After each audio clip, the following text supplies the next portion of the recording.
Hello everyone, welcome back to our YouTube channel. ये is a guy और आज हम पढ़ने वाले चैप्टर 10 जिसका नाम है cell cycle and cell division. हमारा जो यूनिट था सेल यूनिट, जिसमें हमें 3 चैप्टर्स पढ़ने थे। ठीक है, एक cell the unit of life था, फिर बायोमोलिक्यूल था and cell cycle and cell division था। जिस यूनिट से हमने cell the unit of life इससे पहले वाले लेक्चर में कंप्लीट किया था, तो जिसने भी नहीं देखा है जाके फटाक से देख लो। एंड उसके बाद हम cell cycle and cell division complete करने आए एंड इसके बाद फर्दर हम क्या करेंगे, बायोमोलिक्यूल जो बेहद इंपॉर्टेंट चैप्टर है। बेसिकली इस चैप्टर में भी 7 to 8 क्वेश्चंस आते हैं, बिल्कुल आते हैं, तो प्लीज़ इसको अच्छे से समझना। तुम्हें तो पता ही है कि हम जैसे जैसे अपने चैप्टर्स के टॉपिक को कवर करने जाते हैं हम वहाँ फटाफट से टिक लगा लेते हैं, तो सेम उसी तरीके से आगे बढ़ेंगे। सबसे पहले हम अपना पोमोडोरो लगाते हैं। क्या करना है, हम तुम जो पहले मेरे से पढ़ा है सबको पता होगा कि मैं पोमोडोरो मेथड से पढ़ाती हूँ। बेसिकली मैं रिवीजन कराने के लिए पोमोडोरो मेथड लगाती हूँ, जिसमें कि मैं एक टाइम फिक्स करती हूँ, जितने टाइम फिक्स में मैं इस चैप्टर को कंप्लीट करूँगी। तो बेसिकली इस चैप्टर में भी हम यहाँ पे ज़्यादा टाइम नहीं, 1 hour 40 minutes लगाने वाले हैं। ठीक है, तो ओके, बेसिकली यहाँ पे हम 1 hour लगाने वाले हैं एंड कुछ 40 to 50 minutes यहाँ लगेंगे। इससे कम मिनट्स में भी कंप्लीट कर सकते हैं, लेकिन पोमोडोरो हमारा यही रहने वाला है। तो आ जाओ, उसी स्पीड के साथ हमें चैप्टर्स को फटाफट से क्या करना पड़ेगा, रिवाइज करना पड़ेगा। Are you aware that all the living organism, आपको पता है किस तरीके से जो भी लिविंग ऑर्गेनिजम्स होते हैं, चाहे वो बड़े हो चाहे छोटे हो, वो एक साइकिल सिंगल सेल से ही स्टार्ट करते हैं। मतलब पहले एक सिंगल सेल बनता है, फिर ये डिवाइड करता है, फिर ये डिवाइड करता है, फिर ये डिवाइड करता है, फिर ये एक सेल डिवाइड करता है, दूसरी सेल डिवाइड करती है, तीसरी सेल डिवाइड करती है, चौथी सेल, ऐसे ही एक सेल डिवाइड करते करते मल्टी सेलुलर ऑर्गेनिज्म बन जाता है। तो इमेजिन करो, एक सेल से हमारे पास इतनी ढेरों सेल बन जा रही हैं। तो वही बोला गया, इवन अ लार्ज ऑर्गेनिजम्स के पास भी क्या होता है, सबसे पहले क्या होता है, उनकी लाइफ सिंगल सेल से स्टार्ट होती है। यू में वंडर, आप बहुत एक्साइटमेंट भी होगे, सोच के आपको आश्चर्य भी लगेगा कि single cell goes on the form of such large organism. मतलब कितना भी बड़ा ऑर्गेनिज्म क्यों ना हो, उसके पीछे एक सिंगल सेल का हाथ होता है। अब बात करें यहाँ पे, तो ग्रोथ एंड रिप्रोडक्शन जो है एक कैरेक्टरिस्टिक फीचर्स होता है किसी भी सेल का। मतलब एक सेल में बेसिकली 2 चीज़ें होती रहती हैं, पहला ग्रोथ एंड दूसरा रिप्रोडक्शन। तो ग्रोथ में अगर बात करें तो ग्रोथ इज इक्वल टू, चाहे वो नंबर में बढ़ रहा हो, चाहे उसका क्या हो रहा हो, मास इंक्रीज हो रहा हो। समझ रहे हो ना, इन दोनों में डिफरेंस तो समझ ही आ रहा होगा। चाहे उसका मास बढ़ रहा हो।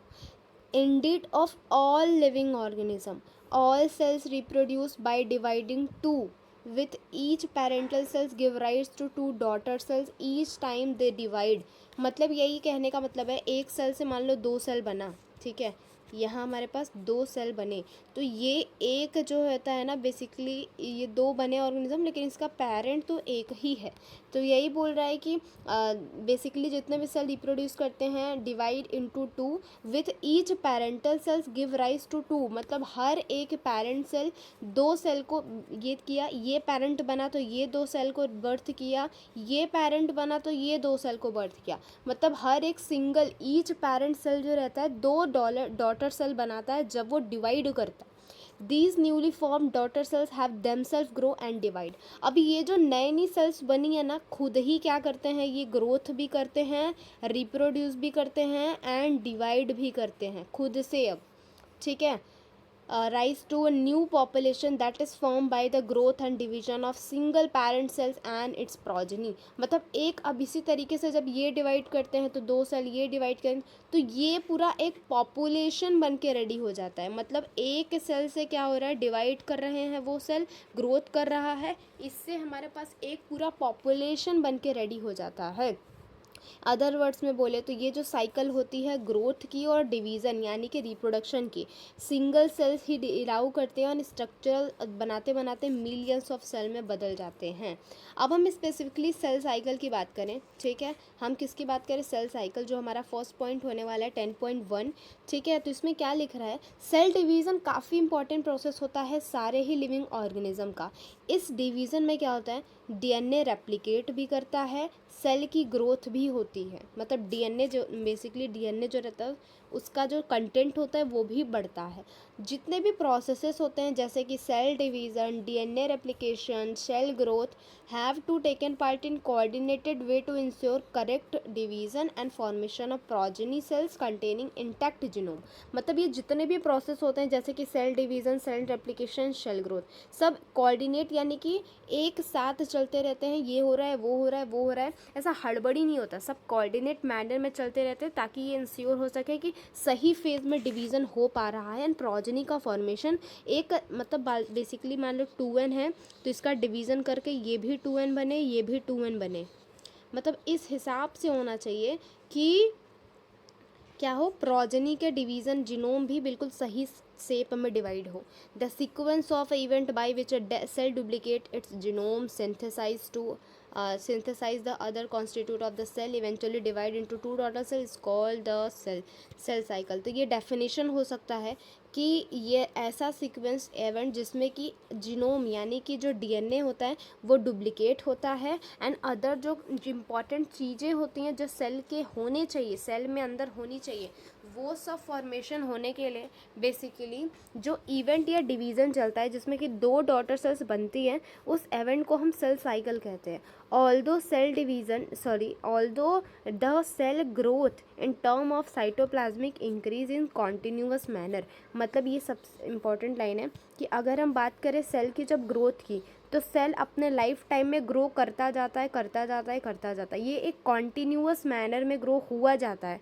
मतलब कि थोड़ा सा जो साइटोप्लाज्म होता है ना, अपने सरफेस को थोड़ा सा इंक्रीज़ कराता है, ठीक है, इसके ग्रोथ होती है लेकिन होती ज़रूर है, ठीक है। DNA synthesis occur only during a one specific stage in a life. ये भी इंपॉर्टेंट लाइन है कि अगर हम बात करें साइटोप्लाज्मिक ग्रोथ की तो ये अपने लाइफ टाइम में हमेशा चलता रहता है, हमेशा चलता रहता है। लेकिन अगर हम बात करें यहाँ पे डीएनए सिंथेसिस की तो डीएनए सिंथेसिस जो रहता है अपने लाइफ टाइम में सिर्फ एक बार होता है। DNA synthesis occur only during one specific stage in cell cycle. मतलब सेल साइकिल, एक सेल साइकिल के लाइफ टाइम में क्या होता है, सिर्फ एक ही बार डीएनए का क्या होता है, रेप्लिकेशन होता है। Where is my water bottle? Okay, पानी पी लेते थोड़ा सा। चलो, रेप्लिकेशन जो रहता है बेसिकली replicated chromosomes या DNA are then distributed to daughter nuclei by a complex series of events during a cell division। मतलब सेल डिवीज़न के टाइम पे बेसिकली देखो एक सेल बनी, सेल से क्या होता है, दो सेल्स बनते हैं। तो जितना इसके पास डीएनए का कंपोनेंट है उतना इसके पास भी डीएनए का कंपोनेंट चाहिए, इसके पास भी चाहिए। तो ये जो सेल का डिवीज़न होता है जिसमें कि एक जो पेरेंटल सेल होती है अपना डीएनए कंटेंट अपने डॉटर सेल्स में जब डिवाइड करती है तो ये कॉम्प्लेक्स सीरीज ऑफ इवेंट में होता है किसके, सेल डिवीज़न के टाइम पे। ये जो इवेंट होता है ये जेनेटिक कंट्रोल्स के अंडर में परफॉर्म किया जाता है। अब बात करें हम फेजेस ऑफ सेल साइकिल की, तो हमने सेल साइकिल कंप्लीट किया। बेसिकली सेल साइकिल में सिर्फ हमने क्या समझा, सेल साइकिल को समझा कि आखिर सेल साइकिल क्या है। हमारा दूसरा क्या है, एम फेज। ओके, तब तक तो हम यहाँ पे अंडरलाइन कर ही नहीं सकते। आ जाओ, हम फेजेस की बात करें तो देखो अगर मैं पिंक लाइट कर रही हूँ तो ये इम्पॉर्टेंट है, ठीक है। देखो S phase C2 phase,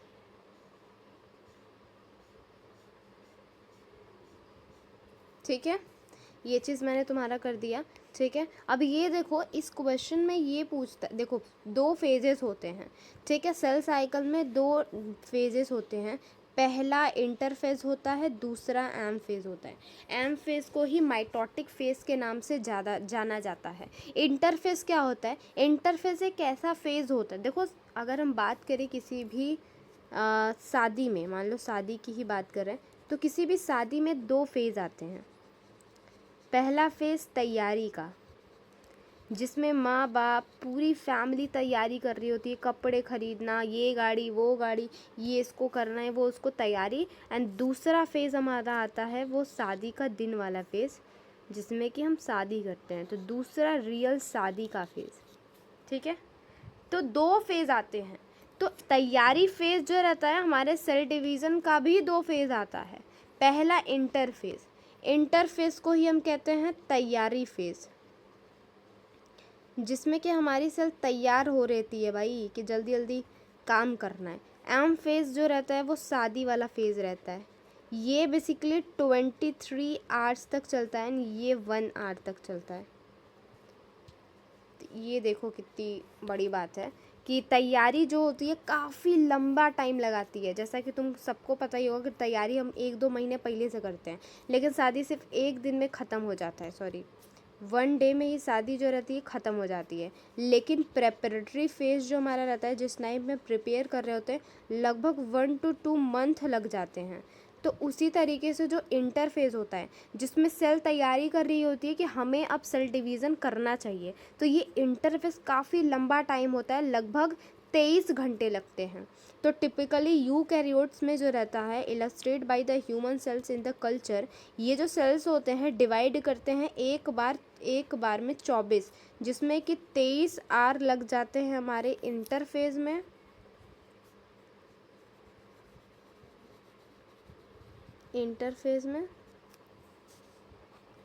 and हमारे पास 1 आवर सिर्फ लगता है एम फेज़ में। ठीक है,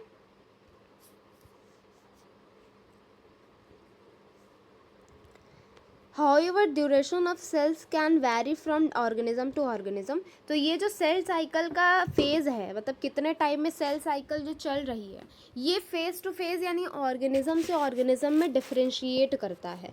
एग्जांपल ले लो ईस्ट का, तो ईस्ट क्या करता है, बेसिकली ईस्ट 90 मिनट में इसका सेल डिवीज़न कंप्लीट हो जाता है। अगर हम यहीं पे बात कर रहे हैं इशर्शिया कोलाई का, इशर्शिया कोलाई में लगभग 20 मिनट्स लगते हैं एक सेल एक जनरेशन कंप्लीट होने में। ठीक है, अगर हम हार्ट सेल की बात करें तो ये कभी डिवाइड ही नहीं करता। आगे आएगा heart cell do not divide. Stomach की लाइनिंग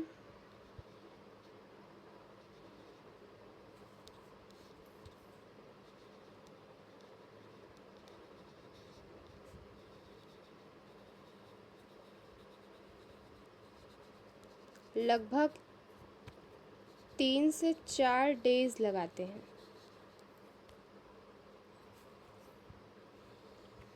ये इम्पॉर्टेंट है, इससे क्वेश्चन आ सकता है कि ये जो हार्ट सेल होती है ना, बेसिकली ये क्वेजन फेज़ में चली जाती हैं, क्यू नॉट फेज़ में। क्यू नॉट फेज़ ऐसा फेज़ होता है जिसको हम क्वेजेंट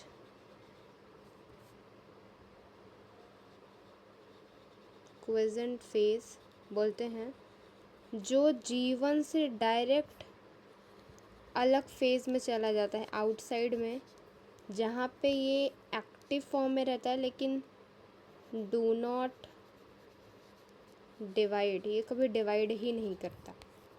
ठीक है, तो ईस्ट में तुमने देखा 90 मिनट्स लगते हैं, तुमने इसमें देखा इसेशियो कोलाई में 20 मिनट्स लगते हैं।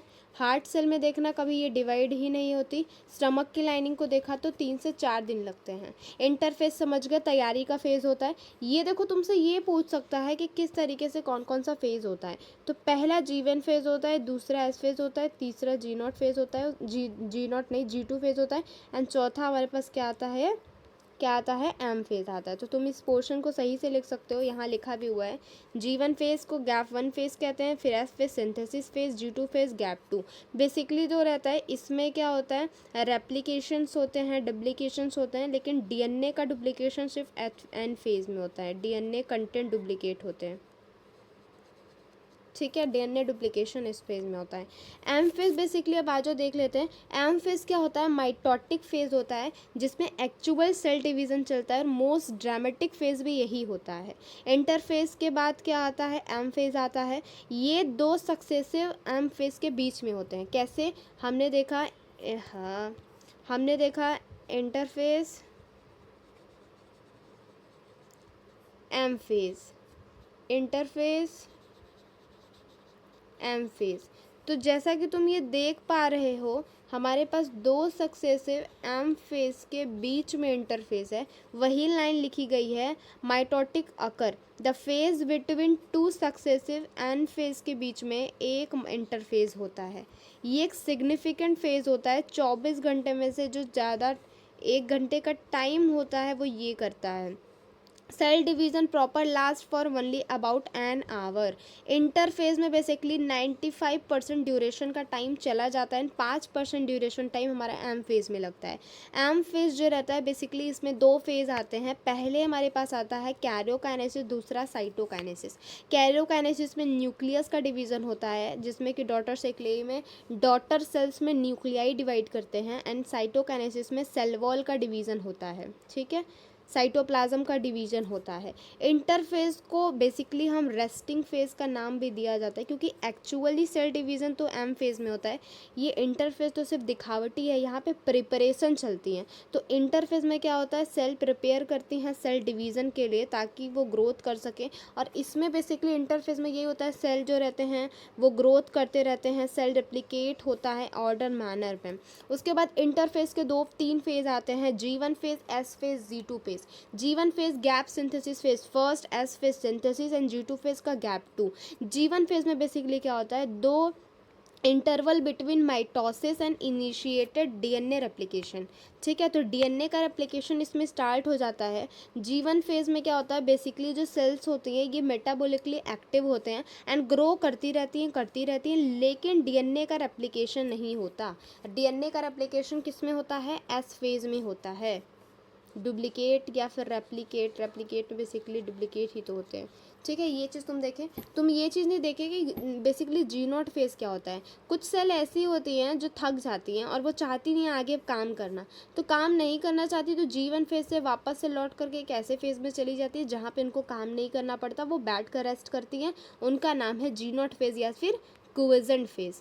ठीक है, अब अगर एस फेज की बात करें तो ये एस फेज का मतलब होता है सिंथेसिस फेज। सिंथेसिस फेज में यही मतलब होता है, यहाँ पे डीएनए जो रहता है, डीएनए क्या होता है और लिख लेते हैं, यहाँ पे डीएनए जो रहता है सिंथेसाइज होता है, रेप्लिकेट होता है। महा इंपॉर्टेंट लाइन है। During the time of period जो डीएनए का अमाउंट होता है ये डबल हो जाता है, लेकिन इसका नंबर नहीं बढ़ता। क्रोमोसोम के नंबर पे यहाँ लिखा है there is no increase in a chromosome number. Chromosome number नहीं इंक्रीज होता, लेकिन इनका जो भी कंटेंट होता है डीएनए का वो बढ़ जाता है। ठीक है, डबल हो जाता है।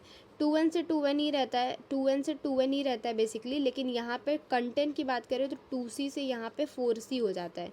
2n से 2n ही रहता है।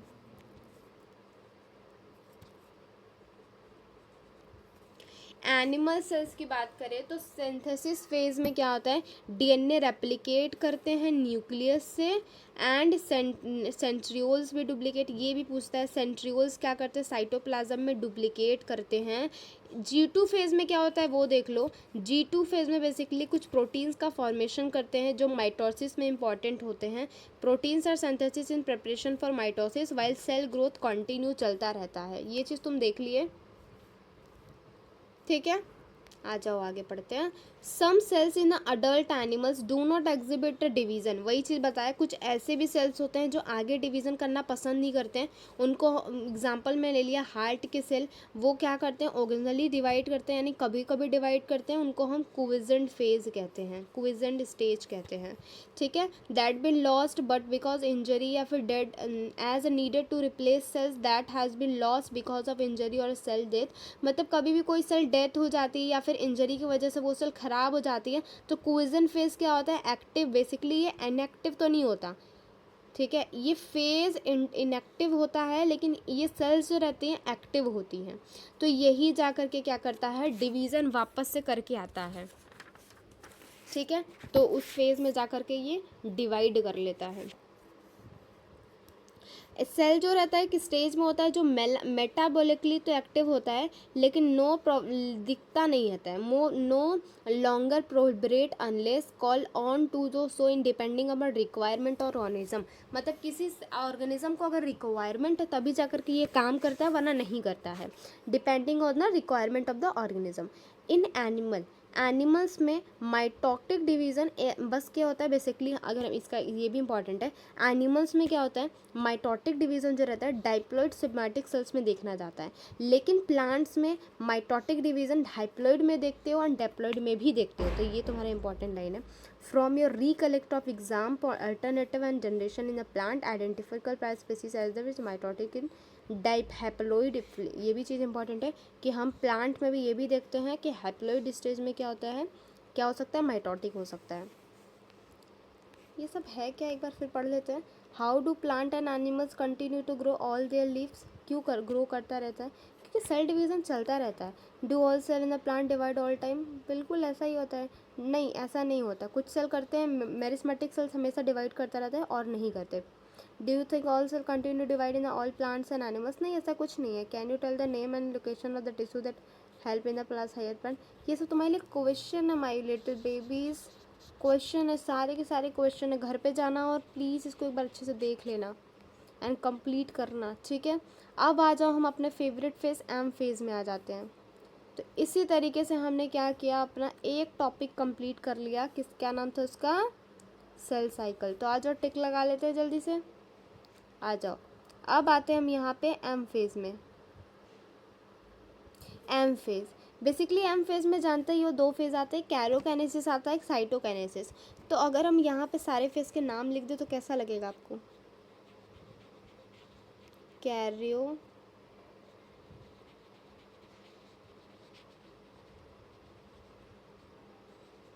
कैरियोकाइनेसिस क्या है, कैरियोकाइनेसिस। कैरियोकाइनेसिस में बेसिकली 4 स्टेप्स आते हैं, प्रोफेज, एनाफेज,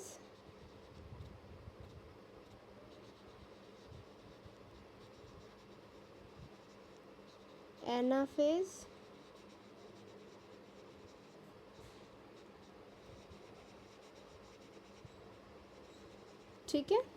ये हमारा आ जाता है कैरियोकाइनेसिस में। फिर हमारे पास आता है यहाँ पे साइटोकाइनेसिस,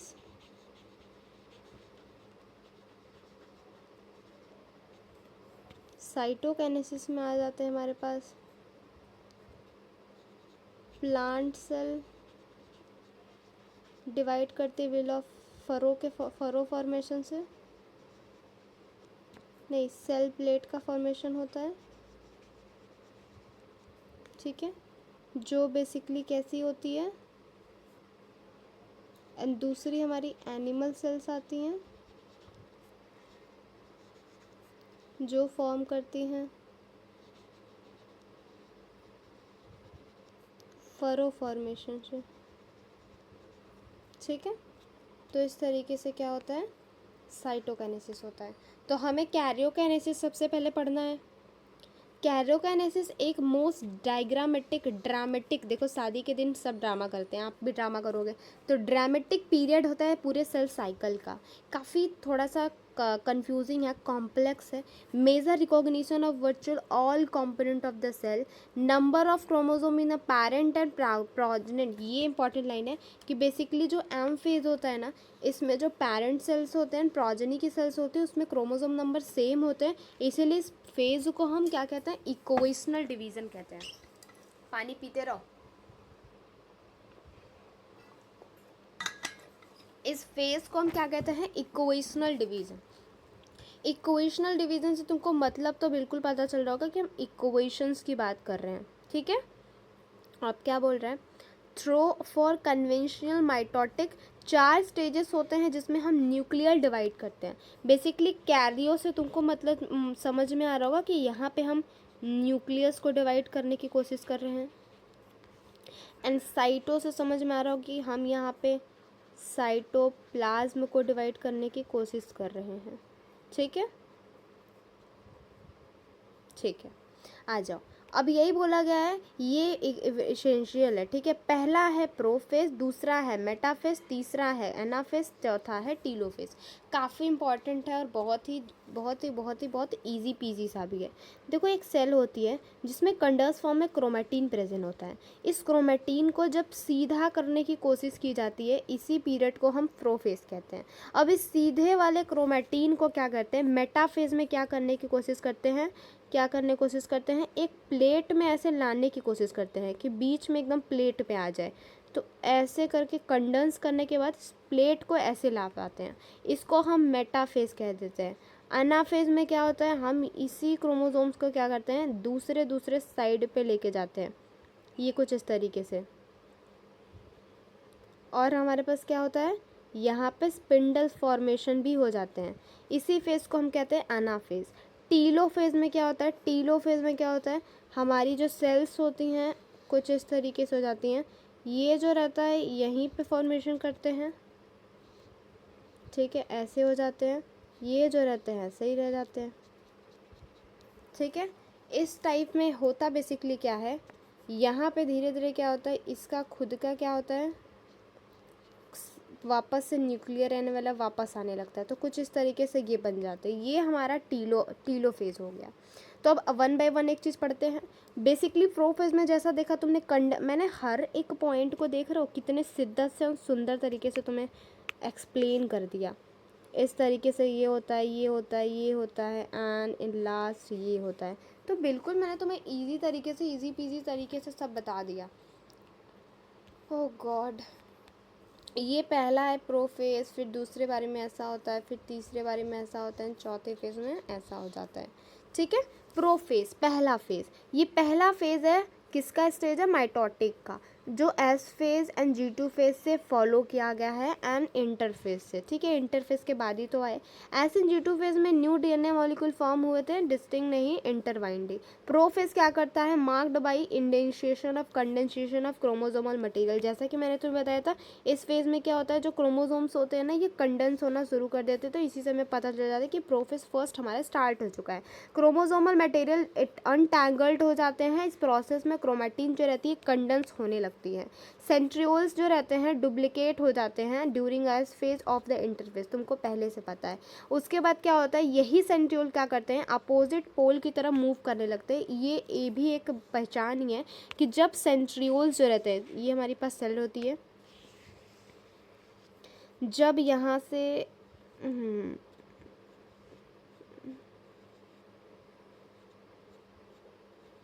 जब सेंट्रियोल जो रहता है यहाँ और यहाँ आने लगता है अपना अपना, तो अपोजिट पोल पे मूव करने लगता है एंड DNA जो रहती हैं वो कंडेंस फॉर्म में होने लगते हैं। इस फेज को मार्क्ड कर दिया जाता है प्रोफेज से। क्रोमोसोमल मटेरियल कंडेंस होने लगते हैं, कंपैक्ट माइटोटिक क्रोमोसोम्स बनाने लगते हैं। Chromosomes are seen to compact of 2 chromatid attach together at the centromere. ये हमारा इनिशियल देखते हो। जब फाइनल प्रोफेज खत्म हो रहा था तो हम ये देखते हैं कि हमारे पास क्रोमोसोम जो रहता है कुछ इस तरीके से दिखता है, जिसमें 2 क्रोमैटिड्स दिखते हैं एंड बीच में जो रहता है ये सेंट्रोमियर से क्या होता है, बाउंड होता है। तो इस तरीके से हमारा ये पूरा स्ट्रक्चर दिखाई देता है।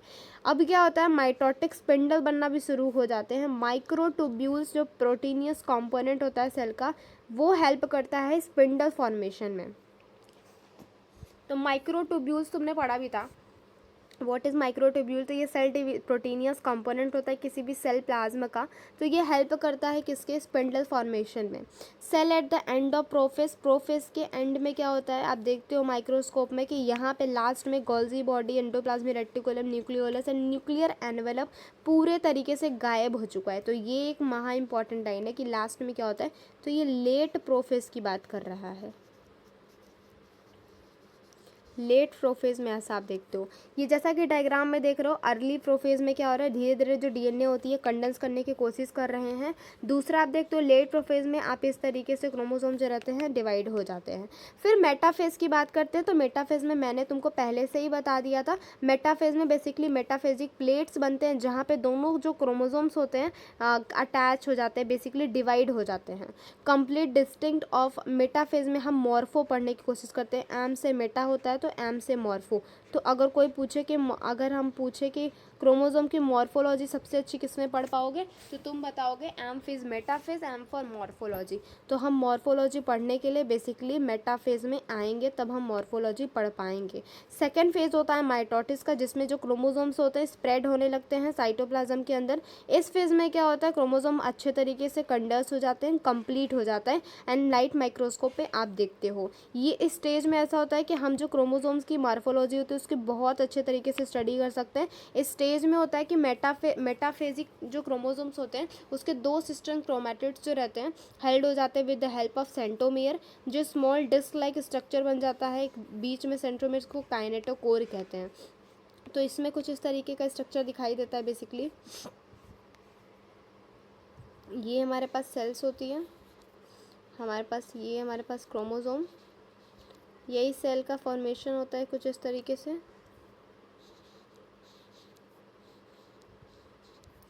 एंड इसी के किनारे किनारे क्या होता है, एक सेंट्रोमेयर के किनारे किनारे एक मेटाफिजिक प्लेट बनता है जिसको हम काइनेटोकोर कहते हैं।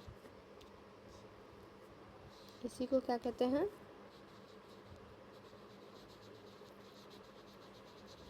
काइनेटोकोर कहते हैं।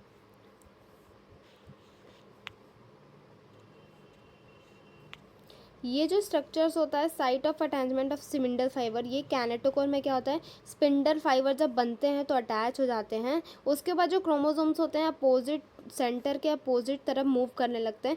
इसीलिए मेटाफेज जो रहता है कैरेक्टरिस्टिक फीचर होता है जिसमें कि सारे क्रोमोसोम इक्वेटर पे आ जाते हैं। एक क्रोमैटिड हर एक क्रोमोसोम का कनेक्ट होता है काइनेटोकोर से, एंड दूसरा स्पिंडल फाइबर से अलग अलग पोल पे, एंड उसके जो सिस्टर क्रोमैटिड्स होते हैं कनेक्टेड होते हैं काइनेटोकोर से अपोजिट पोल पे। The plane of alignment of a chromosome, इसको मेटाफेजिक प्लेट का नाम दिया जाता है। तो ये पूरा डेफिनेशन हो जाता है मेटाफेजिक प्लेट का। स्पिंडल फाइबर अटैच हो जाते हैं kinetochores of the chromosome, chromosome move हो जाता है इक्वेटर से अलग अलग, मेटाफेजिक प्लेट बन जाती है, स्पिंडल फाइबर दोनों पोल से अटैच हो जाते हैं। इस फेज में हम कहते हैं कि क्या हुआ है, मेटाफेज। देखो मेटाफेज का ट्रांजिशन फेज में कि ये दोनों धीरे धीरे इक्वेटर पे आने की ट्राई कर रहे हैं। बेसिकली ट्रांजिशन फेज में जो ये हमारे पास प्रेजेंट होता है स्पिंडल फाइबर्स, वो जो रहते हैं हर क्रोमोसोम से अटैच होते हैं with the help of kinetochore, जैसा कि आप देख रहे हो। उसके बाद धीरे धीरे मेटाफेज के ट्रांजिशन फेज में क्या होता है, ये क्या बेसिकली रियल मेटाफेज में क्या होता है, जो हमारे पास इक्वेटर होता है इक्वेटर पे क्या सारे क्रोमोसोम लाई डाउन हो जाते हैं। अब थर्ड फेज आता है हमारे पास अनाफेज। अनाफेज में बेसिकली बात करें तो हम ए फॉर अना, ए फॉर एनाटॉमी। अगर हमें क्रोमोसोम्स की एनाटॉमी के बारे में पढ़ना है तो हम कहाँ आएंगे, कोई हमसे पूछे एनाटॉमी सबसे अच्छी कहाँ पढ़ी जाती है, तो हम आएंगे यहाँ पे एनाफेज में। ऑन द ऑनसेट ऑफ, जैसे ही एनाफेज स्टार्ट होता है, जैसा कि मैंने तुमको बताया था, ये अपोजिट पोल की तरफ मूव करने लगते हैं सारे के सारे क्रोमोसोम कुछ इस तरीके से हमारा रहता है। ये हमारे क्या रहते हैं, क्रोमोसोम्स होते हैं। इस तरीके से क्या होते हैं, अजीब अलग तरीके पे मूव करने लगते हैं। बेसिकली कुछ इस तरीके से नहीं, मैं अगर डायग्राम बनाने का पूरा ट्राई करूँ तो कुछ इस तरीके से हमारा सेल होता है। ये इस तरीके से क्या होता है, ये हमारे पास जिससे अटैच होता है बेसिकली,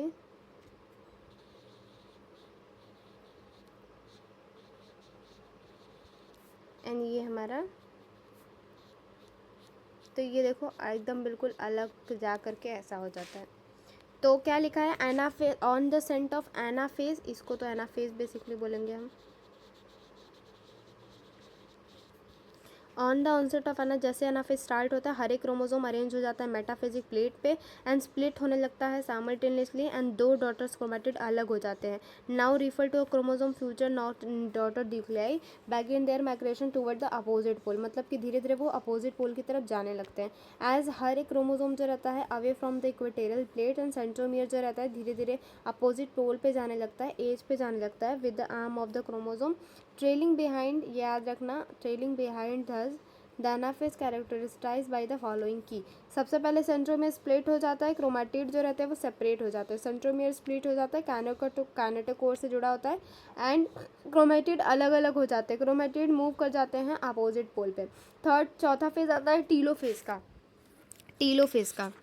टीलोफेज में बेसिकली क्या होता है, beginning of the final phase of telophase, जिसमें कि क्रोमोसोम्स के रहते हैं बेसिकली अपनी नॉर्मल पोजीशन पर आने लगते हैं, तो जो हमारा जो डीएनए होता है वो डीकंडेंस होने लगता है और इनकैपेबिलिटी अपनी लॉस करने लगता है। एंड जो क्रोमोसोम्स होते हैं आप उसको आप वापस से नहीं देख सकते क्योंकि वो क्रोमैटिन मटेरियल में वापस से कलेक्ट हो चुके हैं, ठीक है। Chromosome cluster at the opposite symmetrical fibre that identifies the लू डिक्रीज एलिमेंट। अब ये इंपॉर्टेंट लाइन है कि न्यूक्लियर एनवेलप जो रहता है उसका वापस से आ जाता है, न्यूक्लियोलस गोल्जी बॉडी यार जो रहते हैं वापस से फॉर्म हो जाते हैं, जैसा कि तुम ये इस डायग्राम में देख रहे हो, जैसे कि मैंने तुमको भी बताया था। फिर आती है हमारा, हमने एम फेज़ के बेसिकली न्यूक्लियर डिवीज़न वाले को पढ़ लिया। अब हम बात करते हैं यहाँ पे साइटोकाइनेसिस के बारे में। किसके बारे में? साइटोकाइनेसिस के बारे में। साइटोकाइनेसिस में पता ही है कि 2 फेज़ में डिवाइड होता है। पहला हमारे पास हो जाता है क्या? Mitosis complies family segregation of duplication of chromosome into daughter nuclei. Karyokinesis बाद न्यूक्लियस का डिवीज़न होता है, लेकिन न्यूक्लियस का डिवीज़न करना इजी नहीं है, हमें साइटोप्लाज्म का भी डिवीज़न करना पड़ेगा। तो अगर हम एनिमल सेल की बात करते हैं तो एनिमल सेल में फरो का फॉर्मेशन होता है, जैसा कि तुम्हें यहाँ दिखाई दे रहा है। यहाँ पे क्या होता है, नहीं दिया है, यहाँ पे क्या होता है बेसिकली कुछ इस तरीके से फरो का फॉर्मेशन होने लगता है,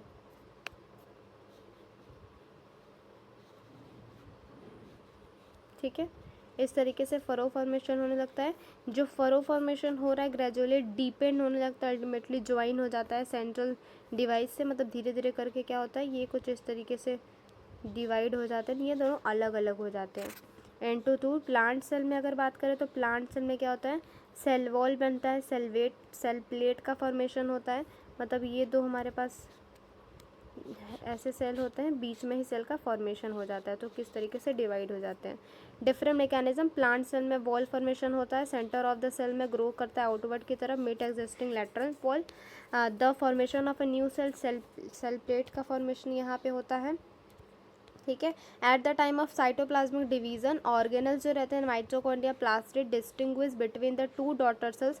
कुछ ऑर्गेनिज्म में कैरोकाइनेसिस जो रहता है फॉलोड नहीं होता साइटोकाइनेसिस से, मतलब कि न्यूक्लियस डिवीज़न के बाद साइटोप्लाज्म का डिवीज़न नहीं होता यहाँ पे, इसीलिए क्या होता है बेसिकली देखो वही लिखा है कि कुछ ऑर्गेनिज्म में ऐसा होता है कि न्यूक्लियस का डिवीज़न के बाद साइटोप्लाज्म का डिवीज़न नहीं हो पाता, इसके रिजल्ट में हमारे पास न्यूक्लियस की ज़्यादा कॉपीज़ हो जाती हैं एंड इस फॉर्मेशन को हम कहते हैं सिंक्टियम, जैसा कि हमको एंडोस्पर्म्स में देखने को मिलता है लिक्विड।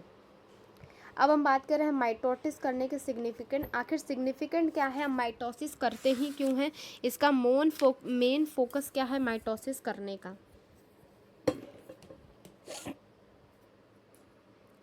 ठीक है, और देख लेते हैं सिग्निफिकेंट। यहाँ पे लिखा है बेसिकली कि माइटोसिस जो है एक इक्वेशनल डिवीज़न है, सबको पता है कि माइटोसिस एक इक्वेशनल डिवीज़न है। यूजुअली क्या होता है इसमें डायप्लॉइड सेल ही कर पाती हैं अगर एनिमल्स में बात करें, मतलब ह्यूमंस में, लेकिन प्लांट्स में क्या होता है बहुत सारे सेल्स कर सकते हैं, जैसे कि डायप्लॉइड एंड हैप्लॉइड दोनों ही। कुछ लोअर प्लांट्स में जैसे some social insect haploid cells में भी क्या करते हैं माइटोटिक डिवाइड कर सकती है।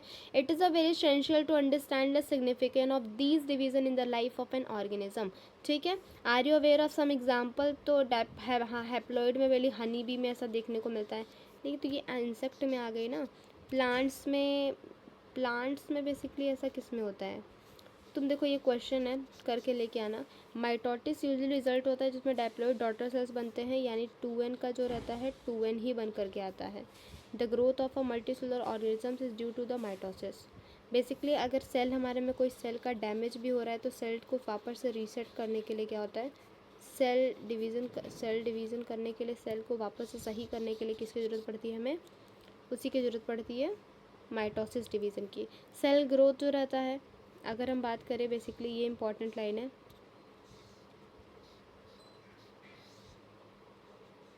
कि ऐसा होता है एक सेल से, मान लो कि तुम्हें पता ही है साइटोप्लाज्म जो रहता है बढ़ता जाता है बढ़ता जाता है बढ़ता जाता है।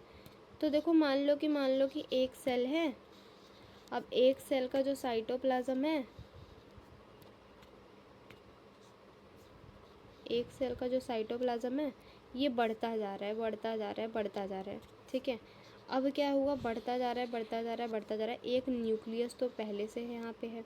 अब इस न्यूक्लियस तो छोटा सा ही है, सेल देख रहे हो, साइटोप्लाज्म का कंटेंट तो देख ही रहे हो कितनी स्पीड से बढ़ा जा रहा है, बढ़ा जा रहा है, बढ़ा जा रहा है। तो हमें कुछ तो ऐसा करना पड़ेगा ना जहाँ पे क्या हो, ये जो हमारे पास दिखाई दे रहा है न्यूक्लियस, इसका भी डिवीज़न हो, इसलिए हम सेल को स्प्लिट कर देते हैं with the help of mitosis division.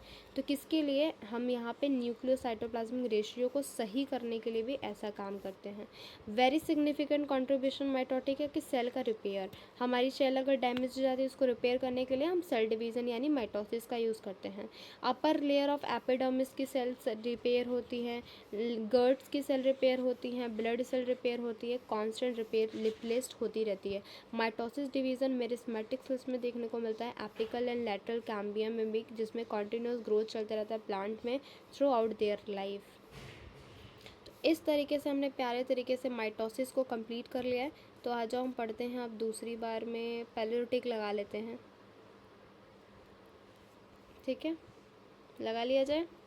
हाँ, तो एम फेज कंप्लीट कर लिया, माइटोसिस के सिग्निफिकेंट को भी पढ़ लिया। अब हमें मियोसिस पढ़ना है, उसके सिग्निफिकेंट्स को पढ़ना है, एंड उस तरीके से हमारा चैप्टर ये जो होता है वो कंप्लीट हो जाएगा।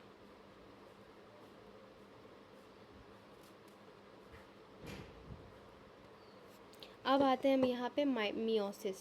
मियोसिस को बेसिकली जो है एक और नाम दिया जाता है जिसका नाम है माइटोटिक। बहुत लोग को नहीं पता होता, तो माइटोटिक या फिर मियोटिक, ये दोनों नाम से भी जाना जाता है। बेसिकली जो माइटोसिस होता है एक रिडक्शनल डिवीज़न है। कैसा है, रिडक्शनल। अब ये रिडक्शनल है क्यों, क्योंकि यहाँ पे 2n से क्या होता है, हाफ डिवाइड हो जाती है। रिडक्ट का मतलब होता है आधा हो जाना। 4n की कोई सेल है तो यहाँ पे 2n में कन्वर्ट हो जाएगी। मान लो 4n की कोई सेल है तो यहाँ 2n में कन्वर्ट हो जाएगी।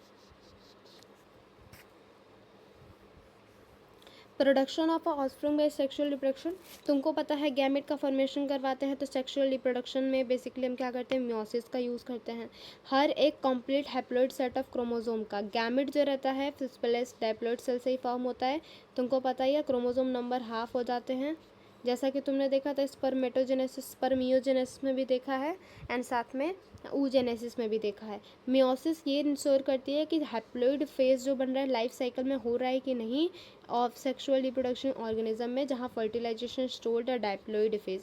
फर्टिलाइजेशन के पास डायप्लॉइड फेज होता है, बेसिकली गैमेट का फॉर्मेशन होता है, तो वो हैप्लॉइड बनता है, ठीक है, हैप्लॉइड गैमेट बनते हैं। फीचर्स देख लो, मियोसिस जो रहता है 2 सिक्वेंशल साइकिल में चलता है, जिसमें न्यूक्लियर एंड सेल डिवीजन में चलता है। पहला मियोसिस फर्स्ट, दूसरा meiosis second. Single cycle of DNA replication, इसमें भी क्या होता है, एक ही साइकिल चलता है डीएनए रेप्लिकेशन का। मियोसिस फर्स्ट इनिशिएट होता है, पेरेंटल सेल क्या करते हैं, रेप्लिकेट करते हैं, एंड 2 आइडेंटिकल सिस्टर क्रोमैटिड बनाते हैं एस फेज में। Meiosis involve pairing of an homologous chromosomes and the recombinant between them, ये सब बाद में पढ़ेंगे। 4 हैप्लॉइड सेल्स बनते हैं eight the end of meiosis second. Meiosis इसको इस पार्ट में डिवाइड किया गया है बेसिकली।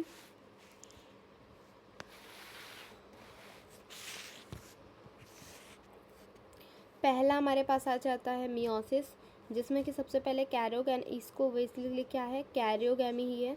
तो profess first, metaphase, anaphase, telophase, and ये भी कैरियोकाइनेसिस ही है, prophase second, metaphase and anaphase and telophase, ठीक है। बीच में एक फेज और आता है जिसका नाम है इंटरकाइनेसिस। इंटरकाइनेसिस ये एक ऐसा फेज होता है जो बेसिकली रेस्टिंग फेज कहलाता है, ठीक है। अब ये देख लो प्रोफेज का जो फर्स्ट फेज होता है, इसमें जो बेसिकली 5 और साइकिल्स होते हैं। लता ज़रा पानी दे दो, ठीक है। एल से होता है लेप्टोटिन, जेड से जाइगोटिन, पी से पैचोटिन, डी से डिप्लोटिन, एंड डी से डायकाइनेसिस, ठीक है।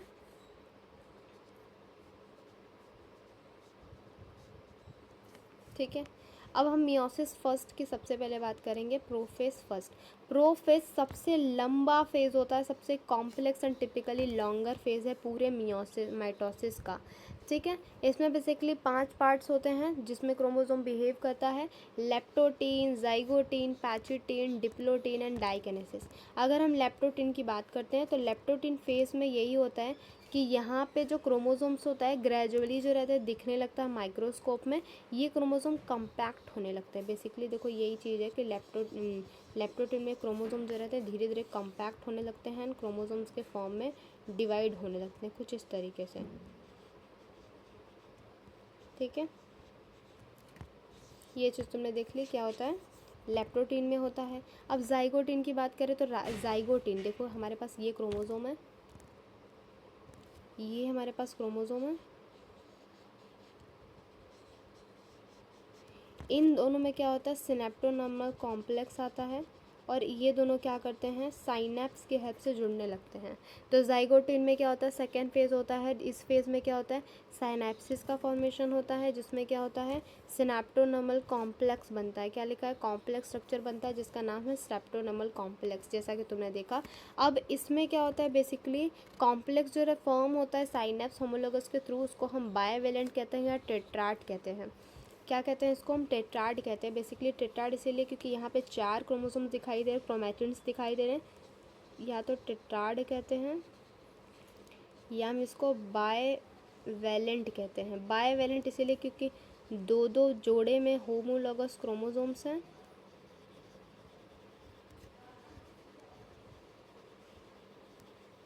एंड यहाँ पे टेट्राड इसीलिए क्योंकि यहाँ पे 4 क्रोमैटिड्स हैं, ठीक है, 4 क्रोमैटिड्स हैं, ठीक है। अब यहाँ पे बन गया, क्लियरली तुम्हें दिखाई दे रहा है। फर्स्ट 2 स्टेजेस में प्रोफेज फर्स्ट का रिलेटिवली शॉर्ट लाइव्ड कंपेरेटिव होता है नेक्स्ट फेज में, यानी पैचिटिन का टाइम पीरियड थोड़ा ज़्यादा एज़ कम्पेयर टू यहाँ पे लिप्टोटिन एंड जाइगोटिन में। पैचिटिन में बेसिकली क्या होता है बायवेलेंट क्रोमोसोम्स आसानी से दिखने लगते हैं as a form of tetrad. इस फेज़ में ऐसा होता है कि रिकॉम्बिनेंट नोड्यूल्स बन जाते हैं, वे क्रॉसिंग ओवर हो जाती है। बेसिकली यहाँ पे ये हमारे पास फेज़ है सेकेंड वाला। थर्ड यानी पैचिटिन में ऐसा होता है कि यहाँ पे जो हमारे पास सिनेप्टोनर्मल कॉम्प्लेक्स से बना था यहाँ पे क्रॉसिंग एवर हो जाता है नॉन होमोलोगस क्रोमोसोम में, नॉन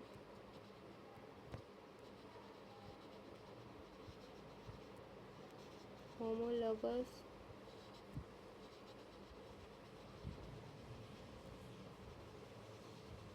नॉन होमोलोगस क्रोमोसोम में देखने को मिलता है कि यहाँ पे बेसिकली क्या हो जाता है रिकॉम्बिनेंट नोड्यूल्स बन जाते हैं, क्रॉसिंग ओवर हो जाती है किसके बीच में non sister chromatids of an homologous chromosome. Crossing over जो रहती है इसमें जेनेटिक मटेरियल का एक्सचेंज होता है दोनों होमोलोगस क्रोमोसोम्स में। तो याद रखना होमोलोगस क्रोमोसोम्स के बीच में क्या होता है यहाँ पे क्या होता है जेनेटिक मटेरियल का ट्रांसफ़र होता है। क्रॉसिंग ओवर जो एंजाइम के रिकॉम्बिनेंस एंजाइम की वजह से होता है, तो ये एक नंबर का क्वेश्चन पूछ सकता है कि कौन से एंजाइम्स की वजह से होता है, तो इसको हाईलाइट कर लो। अब क्रॉसिंग ओवर जैसे ही कंप्लीट होता है बेसिकली क्या होता है यहाँ पे पैचिटिन का प्रोसेस कंप्लीट हो जाता है एंड क्रोमोसोम लिंक्ड हो जाते हैं साइट ऑफ क्रॉसिंग ओवर, ठीक है, एंड पूरा जो पोर्शन होता है वो अलग हो जाता है। अब आता है डाइप्लोटिन जिसमें कि सिनेप्टोनर्मल कॉम्प्लेक्स जो ये पहले से बना हुआ था ये वाला फेस, ये वाला जो रहता है यहाँ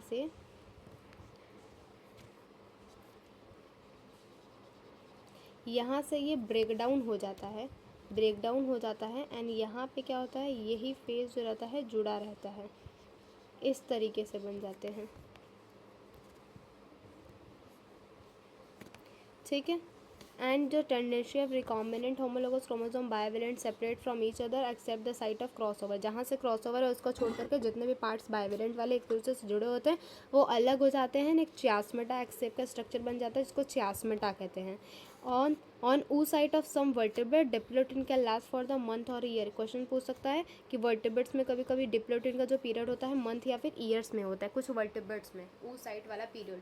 पहला जो स्टेज होता है मियोटिक फर्स्ट का, लास्ट वाला जो फाइनल स्टेज होता है उसको हम डाइकेनेसिस कहते हैं। डाइकेनेसिस को किस नाम से जाना जाता है? Termination of chiasmata. यहाँ पे चास्मेटा टर्मिनाइज हो जाता है, स्पेस में क्रोमोसोम जो रहते हैं फुल्ली कंडेंस हो जाते हैं, मियोटिक स्पिंडल जो रहते हैं फॉर्म्ड हो जाते हैं होमोलोगस क्रोमोसोम को सेपरेट करने के लिए। एंड ऑफ द डाइकेनेसिस में न्यूक्लियर एनवेलप जो रहता है ये गायब होने लगता है, न्यूक्लियस एनवेलप गायब होता है, न्यूक्लियोलस गायब होता है, ब्रेकडाउन हो जाता है। Diakinesis transition to the metaphase. अब मेटाफेज फर्स्ट आता है, वही मेटाफेज में क्या होता है, इक्वेटोरियल प्लेट्स में सारे सारे दोनों ही क्रोमोसोम, एक तो पहला यहाँ था,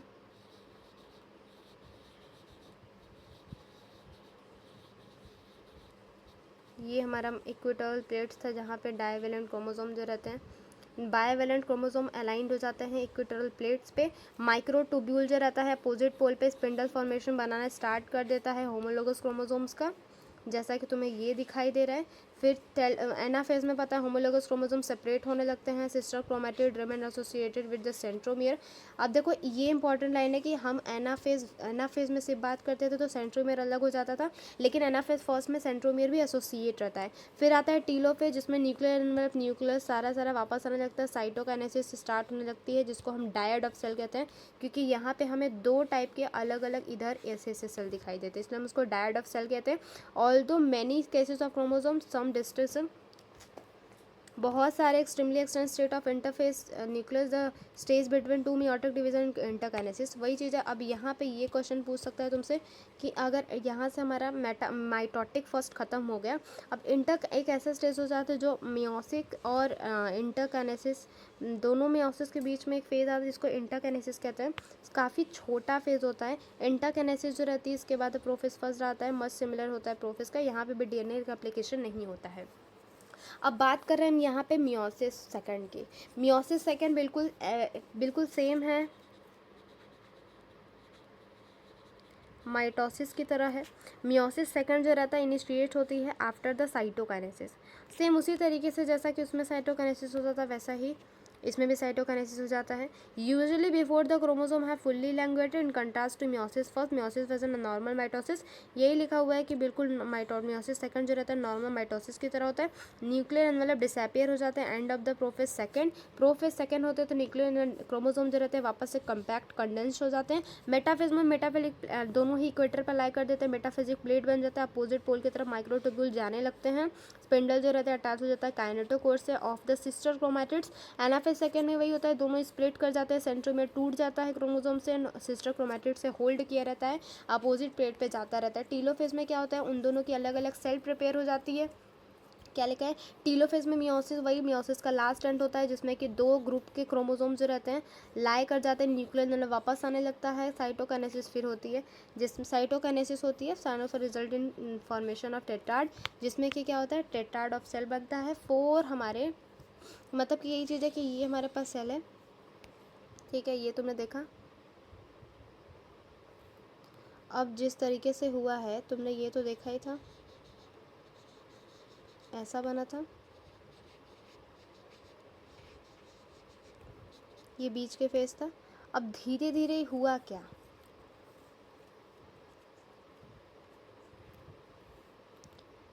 नहीं ये चीज़ मैंने गलत बता दिया, तुम्हारा ये चीज़ तो अलग गया है ना, तो ये जुड़ा हुआ है इस तरीके से, ये सेंट्रोमियर है, आहा सेंट्रोमियर है, तो धीरे धीरे क्या होता है इसी की सेल वॉल वापस आ जाती है,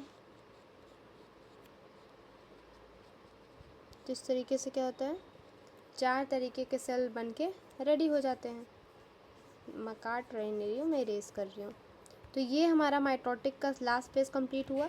सिग्निफिकेंट देख लो मियोसिस के, बेसिकली मियोसिस का ये मतलब होता है कि 2n से जो होती है हाफ बने, यानी कि डाइप्लॉइड से एक हैप्लॉइड सेल बन जाए तो सेक्सुअल रिप्रोडक्शन में ये काम आता है। इवन दो द प्रोसेस पर paradoxically result in reduction of chromosome number by half, वही क्रोमोसोम नंबर हाफ हो जाए, become the genetically variability in population of one generation to next, मतलब एक जनरेशन से दूसरे जनरेशन में ट्रांसफर हो पाए, इवोल्यूशन भी करवा पाए। अब देख लो, समरी पढ़ लो पहले। सबसे पहले तो हमारा फेवरेट काम करना स्टार्ट कर रहे हैं टिक लगाने का। या हमने माइटोसिस भी कंप्लीट कर लिया, सिग्निफिकेंट माइटोसिस के मियोसिस के पढ़ लिए। अब हम पढ़ रहे हैं समरी। समरी पढ़ के चैप्टर को ख़त्म करेंगे अपन लोग। आ जाओ समरी देख लेते हैं।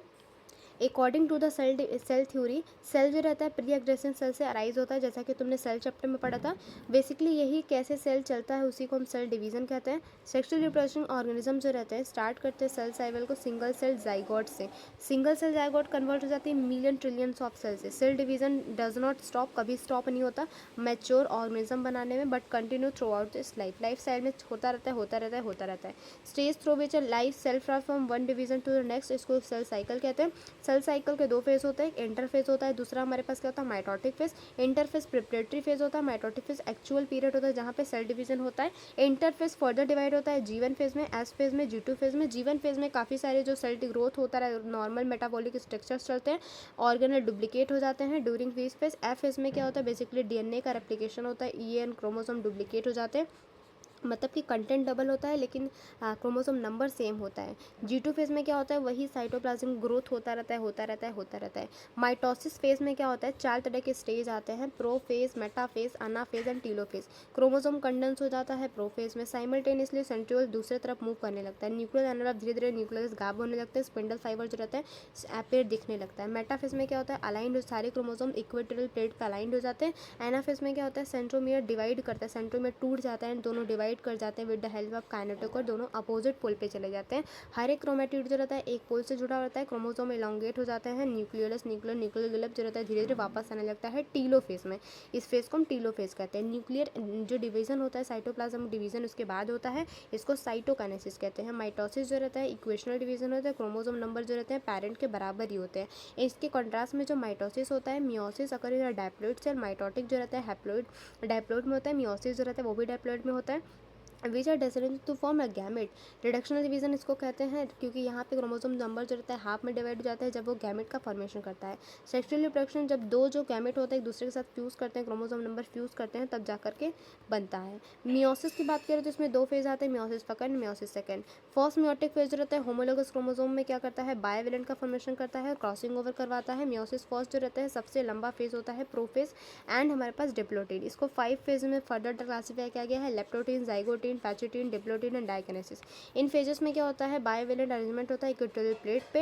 एना फेज में क्या होता है होमोलोगस क्रोमोसोम एक दूसरे से अपोजिट पोल पे चले जाते हैं, क्रोमेटिड दोनों भी हर एक पोल रिसीव करता है half of the chromosome number parent के बराबर। टीलो फेज में क्या होता है न्यूक्लियर मेम्ब्रेन जो रहता है न्यूक्लियोलस रीअपेयर होने लगता है। मियोसिस सेकंड जो रहता है माइटोसिस के बराबर होता है। इस फेज में सिस्टर क्रोमेटिड सेपरेट हो जाते हैं। एंड ऑफ द माइटोसिस 4 तरह के हैप्लॉइड सेल्स मिलकर रेडी हो जाते हैं। इस तरीके का हमारा ये cell cycle and cell division का ये प्यारा सा चैप्टर हमने कंप्लीट करा दिया। तुमको ये चीज़ जानना पड़ेगा जो इम्पॉर्टेंट है। बेसिकली 1-2 चीज़ हम इम्पॉर्टेंट बता देते हैं।